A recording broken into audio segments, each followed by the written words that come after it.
Hi everyone, in front of me I've got Motorola Signature, and let me share with you how to change the keyboard language on this device.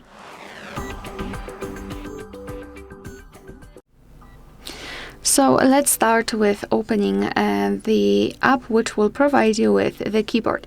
So for example, messages, notes, browser, settings, whatever, just have the keyboard on the screen.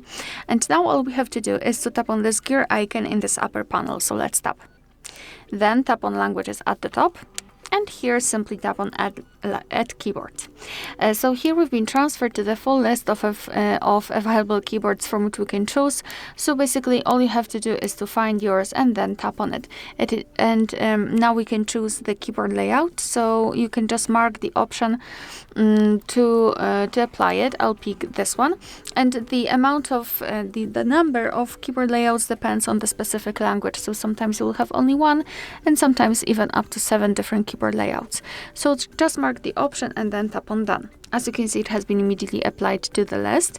And before I'll show you how to remove the language from this list, so from the keyboard, I'd like to show you how to use the keyboard with 2 or more languages added. So let me go back, and here we've got the information, the hint, what we have to do. So here we've got the language key in the right lower corner, thanks to which we can change the layout. So now we've got English and French, and after tapping on this globe icon, we can switch to our new language.